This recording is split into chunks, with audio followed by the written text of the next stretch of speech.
Please welcome former First Lady Michelle Obama.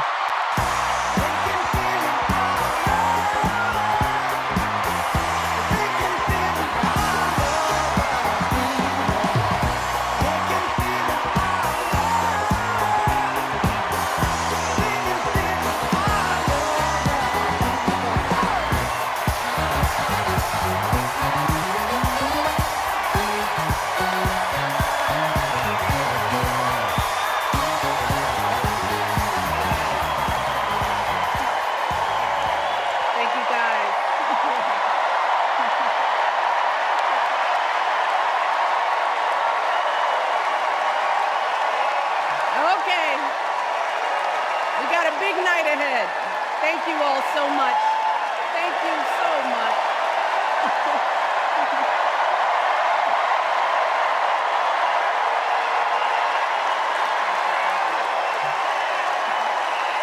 Okay. Hey. Hello, Chicago.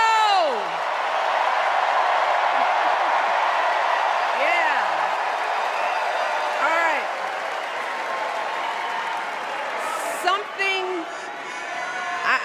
Something wonderfully magical is in the air, isn't it?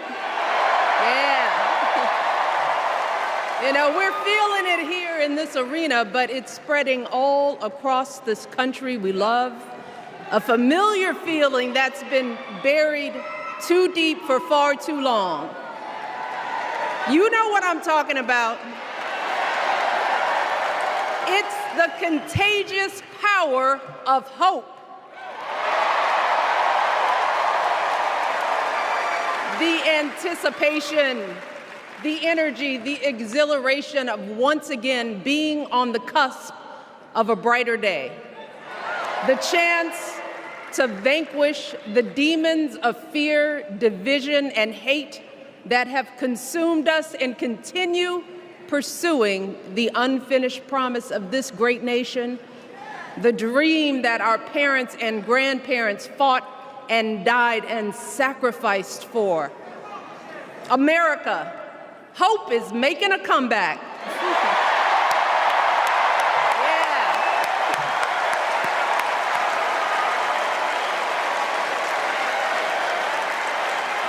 But to be honest, I am realizing that until recently, I have mourned the dimming of that hope. And maybe you've experienced the same feelings. Is that deep pit in my stomach, a palpable sense of dread about the future. And for me, that mourning has also been mixed with my own personal grief.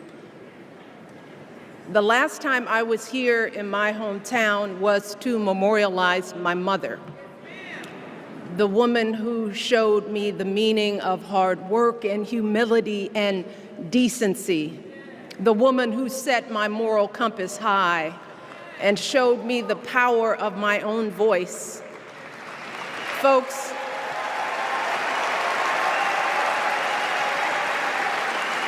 I still feel her loss so profoundly. I wasn't even sure if I'd be steady enough to stand before you tonight, but my heart compelled me to be here because of the sense of duty that I feel to honor her memory and to remind us all not to squander the sacrifices our elders made to give us a better future. You see, my mom, in her steady, quiet way, lived out that striving sense of hope every single day of her life. She believed that all children, all people have value, that anyone can succeed if given the opportunity. She and my father didn't aspire to be wealthy. In fact, they were suspicious of folks who took more than they needed. They understood that it wasn't enough for their kids to thrive if everyone else around us was drowning. So my mother volunteered at the local school. She always looked out for the other kids on the block. She was glad to do the thankless, unglamorous work that for generations has strengthened the fabric of this nation.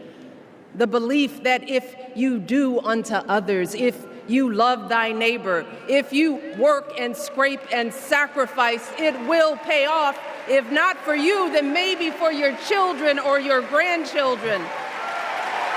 You see, those values have been passed on through family farms and factory towns, through tree-lined streets and crowded tenements, through prayer groups and National Guard units and social studies classrooms.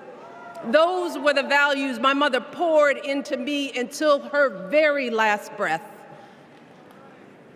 Kamala Harris and I built our lives on those same foundational values. Even though our mothers grew up an ocean apart, they shared the same belief in the promise of this country. That's why her mother moved here from India at 19. It's why she taught Kamala about justice, about the obligation to lift others up, about our responsibility to give more than we take. She'd often tell her daughter, "Don't sit around and complain about things, do something." So, with that voice in her head, Kamala went out and she worked hard in school, graduating from an HBCU, earning her law degree at a state school. And then she went on to work for the people, fighting to hold lawbreakers accountable, strengthening the rule of law, fighting to get folks better wages, cheaper prescription drugs, a good education, decent health care, child care, elder care. From a middle-class household, Kamala worked her way up to become Vice President of the United States of America. My girl, Kamala Harris, is more than ready for this moment. She is one of the most qualified people ever to seek the office of the presidency. And she is one of the most dignified. A tribute to her mother, to my mother, and to your mother too. The embodiment of the stories we tell ourselves about this country. Her story is your story. It's my story. It's the story of the vast majority of Americans trying to build a better life. Look, Kamala knows, like we do, that regardless of where you come from, what you look like, who you love, how you worship, or what's in your bank account, we all deserve the opportunity to build a decent life. All of our contributions deserve to be accepted and valued. Because no one has a monopoly on what it means to be an American. No one.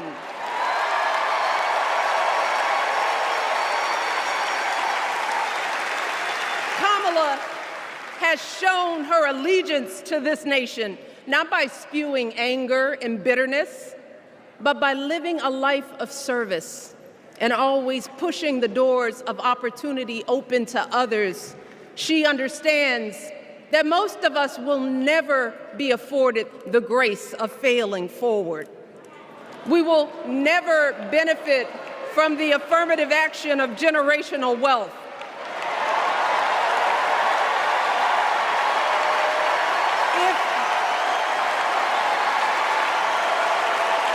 If we bankrupt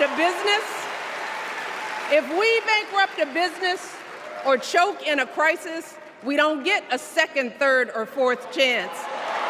If things don't go our way, we don't have the luxury of whining or cheating others to get further ahead. No. We don't get to change the rules so we always win. If we see a mountain in front of us, we don't expect there to be an escalator waiting to take us to the top. No. We put our heads down. We get to work. In America, we do something. And throughout her entire life, that's what we've seen from Kamala Harris. The steel of her spine, the steadiness of her upbringing, the honesty of her example, and yes, the joy of her laughter and her light. It couldn't be more obvious. Of the two major candidates in this race, only Kamala Harris truly understands the unseen labor and unwavering commitment that has always made America great.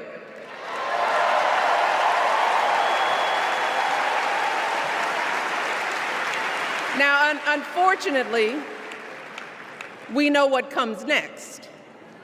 We know folks are going to do everything they can to distort her truth. My husband and I sadly know a little something about this. For years, Donald Trump did everything in his power to try to make people fear us. See, his limited, narrow view of the world made him feel threatened by the existence of two hardworking, highly educated, successful people who happen to be Black.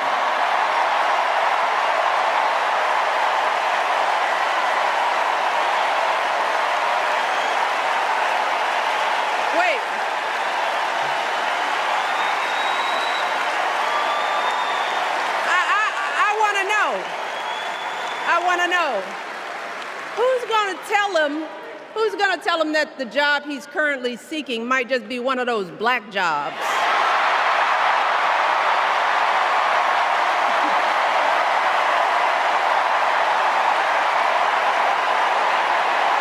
Look,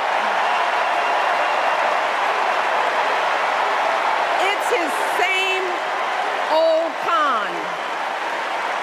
His same old con.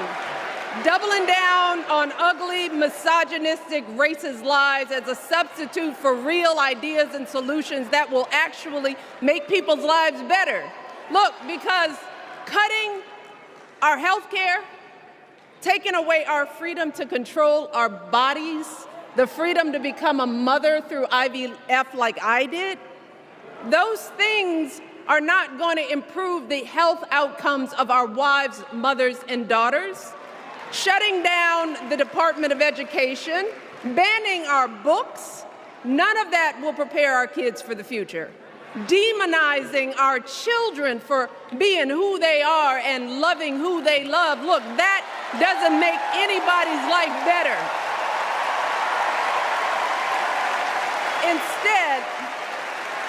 Instead, it only makes us small. And let me tell you this, going small is never the answer. Going small is the opposite of what we teach our kids. Going small is petty, it's unhealthy, and quite frankly, it's unpresidential.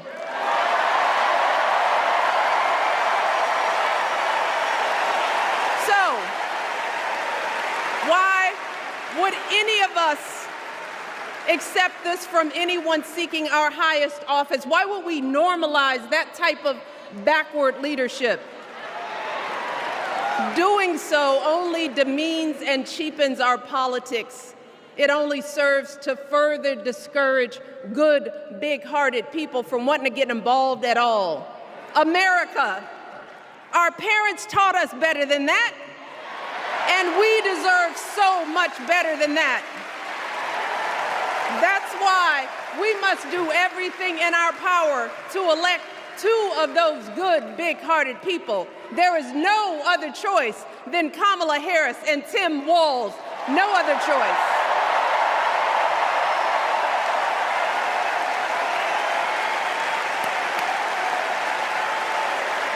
But as we embrace this renewed sense of hope, Let us not forget the despair we have felt. Let us not forget what we are up against. Yes, Kamala and Tim are doing great now. We're loving it. They're packing arenas across the country. Folks are energized. We are feeling good.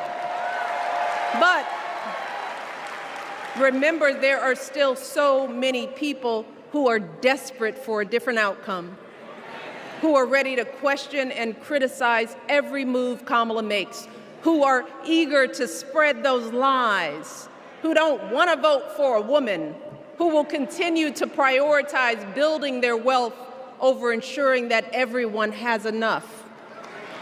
So no matter how good we feel tonight or tomorrow or the next day, this is going to be an uphill battle. So folks, we cannot be our own worst enemies. No. See, because the minute something goes wrong, the minute a lie takes hold, folks, we cannot start wringing our hands.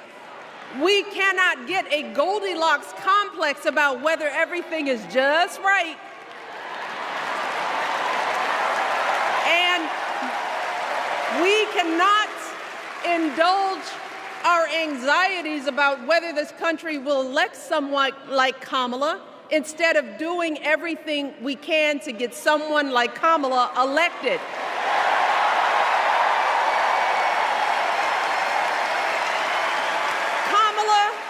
And Tim, they have lived amazing lives.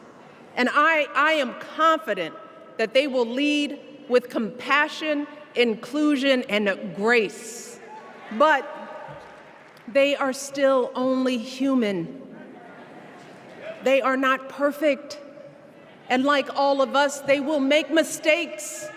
But luckily, y'all, this is not just on them. No, this is up to us, all of us, to be the solution that we seek. It's up to all of us to be the antidote to the darkness and division.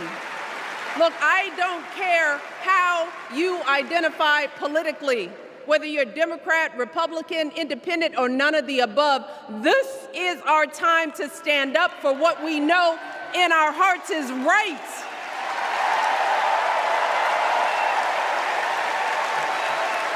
To stand up, not just for our basic freedoms, but for decency and humanity, for basic respect, dignity, and empathy, for the values at the very foundation of this democracy. It's up to us to remember what Kamala's mother told her. Don't just sit around and complain, do something. So, if they lie about her, and they will, we've got to do something. If we see a bad poll, and we will, we got to put down that phone and do something. If we start feeling tired, if we start feeling that dread creeping back in, we got to pick ourselves up, throw water on our face, and what? Do something. We only have 2.5 months, y'all, to get this done. Only 11 weeks to make sure every single person we know is registered and has a voting plan. So, we cannot afford for anyone America to sit on their hands and wait to be called. Don't complain if no one from the campaign has specifically reached out to you to ask you for your support.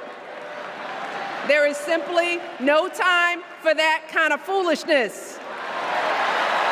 You know what you need to do. So, consider this to be your official ask.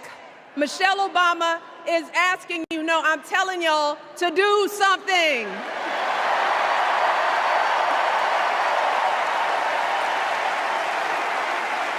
Because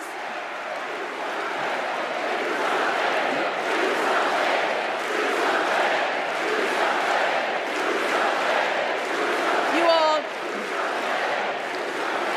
this election is going to be close. In some states, just a handful, listen to me, a handful of votes in every precinct could decide the winner. So we need to vote in numbers that erase any doubt. We need to overwhelm any effort to suppress us. Our fate is in our hands. In 77 days, we have the power to turn our country away from the fear, division, and smallness of the past.